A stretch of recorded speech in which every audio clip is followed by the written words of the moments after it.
রাতের ভয়, ভয় যেখানে জীবন্ত।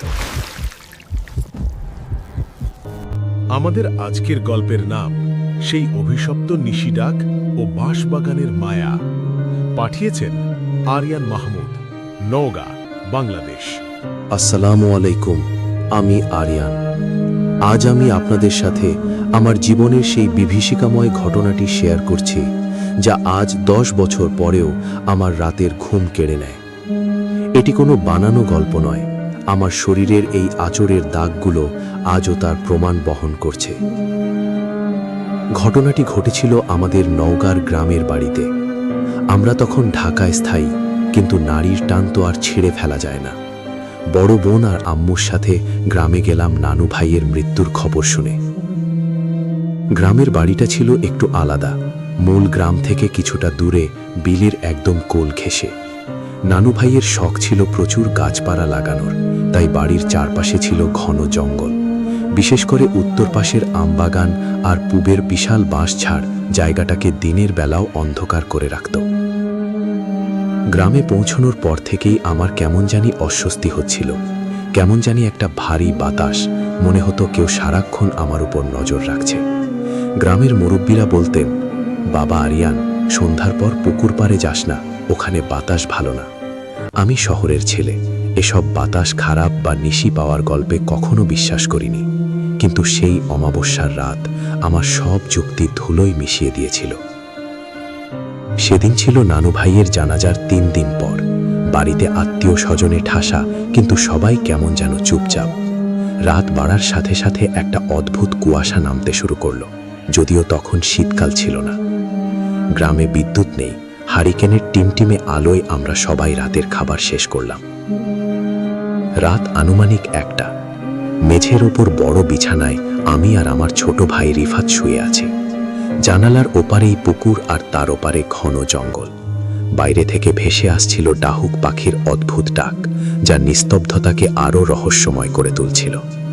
রিফাত গভীর ঘুমে আচ্ছন্ন, কিন্তু আমার চোখে কিছুতেই ঘুম আসছিল না।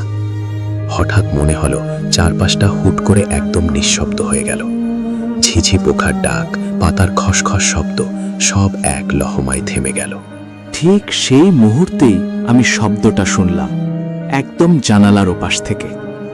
আরিয়ান, ও আরিয়ান, একটু বাইরে আয় তো বাবা। আমার বুকটা ধক করে উঠল।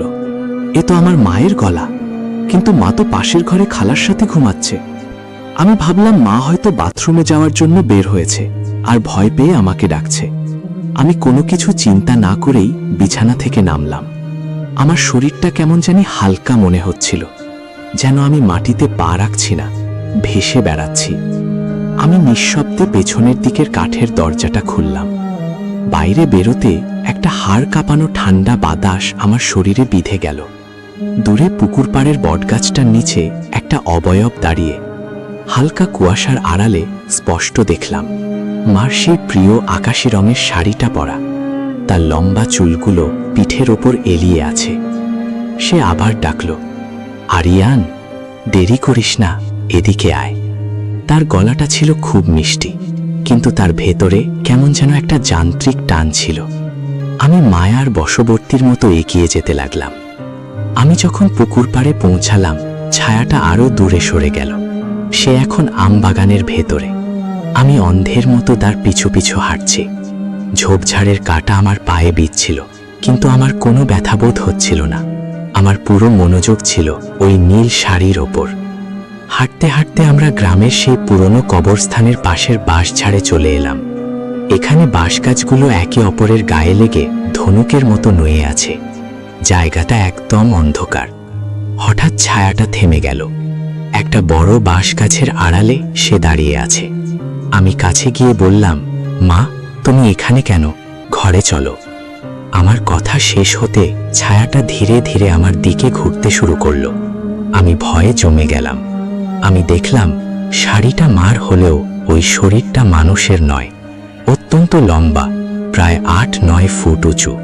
আর তার মুখ, ও খোদা, তার কোনো চোখ বা নাক নেই, শুধু একটা বিশাল গর্তের মতো মুখ, আর সেখান থেকে একটা লম্বা কুচকুচে কালো জিভ বের হয়ে আছে।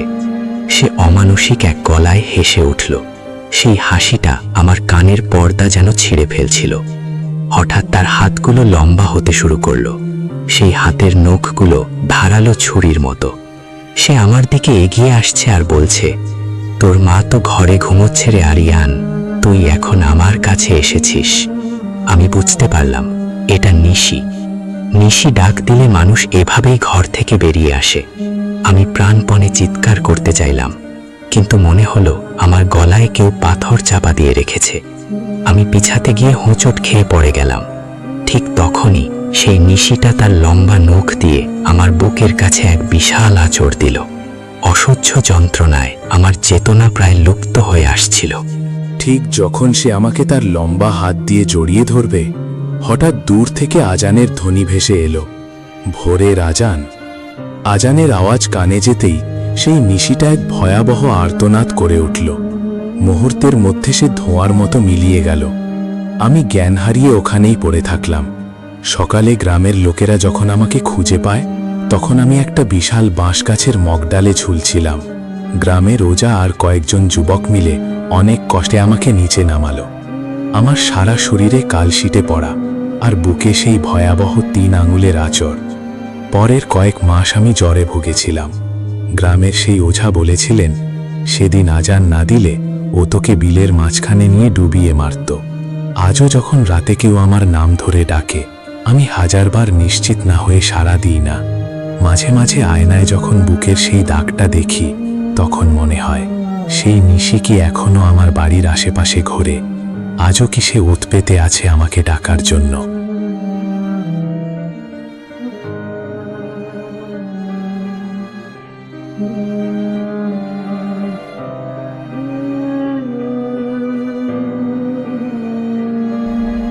রাতের ভয়, ভয় যেখানে জীবন্ত। চলুন শুনে আসি আজকের দ্বিতীয় গল্পটা। আজকের দ্বিতীয় গল্প হল সেই অভিশপ্ত মেস। পাঠিয়েছেন শাফিন আহমেদ, পুরান ঢাকা। আসসালামু আলাইকুম। আমি শাফিন, ঢাকা বিশ্ববিদ্যালয়ের সাবেক ছাত্র। আজ আপনাদের যে গল্পটি শোনাব, সেটি আমার জীবনের এমন এক অধ্যায় যা আমি চাইলেও ভুলে যেতে পারি না। আজও রাতে একা ঘুমালে মনে হয় খাটের নিচ থেকে সেই কঙ্কালসার হাতটা বেরিয়ে এসে আমার পা টেনে ধরবে। 2015 সালের কথা। আমি আর আমার 3 বন্ধু রাহাত, সাইমন আর তানভীর মিলে ঠিক করলাম পুরান ঢাকার লক্ষ্মীবাজারে একটা সস্তা মেস খুঁজে নেব। পড়াশোনার চাপে আমরা এমন একটা নিরিবিলি জায়গা খুঁজছিলাম যেখানে কেউ আমাদের ডিস্টার্ব করবে না। অনেক খোঁজাখুঁজির পর আমরা একটা বিশাল পুরনো দোতলা বাড়ির সন্ধান পেলাম। বাড়িটা ছিল ব্রিটিশ আমলের।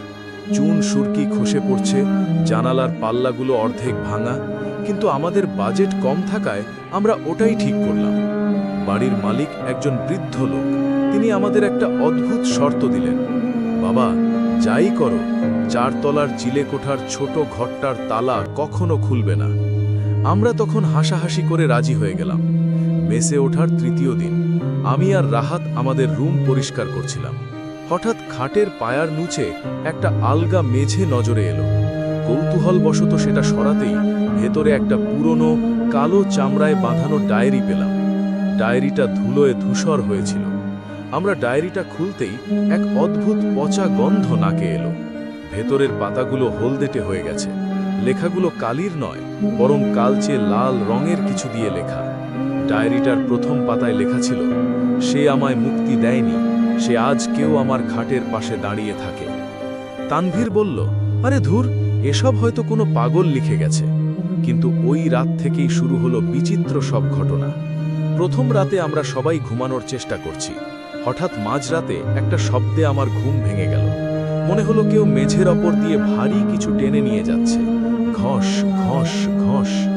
আমি ভাবলাম হয়তো রাহাত বাথরুম যাচ্ছে, কিন্তু টর্চ জ্বালাতেই দেখলাম সবাই গভীর ঘুমে আচ্ছন্ন। কিন্তু শব্দের উৎস খুঁজতে গিয়ে আমার রক্ত হিম হয়ে গেল। আমাদের রুমের মাঝখানে ডায়েরিটা রাখা ছিল, আর দেখলাম ডায়েরিটা নিজে থেকেই এক পাতা করে উল্টে যাচ্ছে। অথচ তখন ঘরে কোনো বাতাস ছিল না। আমি চিৎকার করে সবাইকে জাগালাম। সবাই মিলে যখন ডায়েরিটার কাছে গেলাম, দেখলাম সেই কালচে লাল লেখায় নতুন একটা লাইন যোগ হয়েছে। তোমরা কেন এখানে এলে? সে এখন তোমাদেরও ছাড়বে না। সেদিন রাত থেকেই সাইমনের আচরণ বদলে যেতে শুরু করল। সে সারাদিন চুপচাপ জানালার দিকে তাকিয়ে থাকত। চতুর্থ দিন রাতে আমরা সবাই একসাথে ডাইনিং টেবিলে খাচ্ছিলাম। হঠাৎ সাইমন ডুকরে কেঁদে উঠল।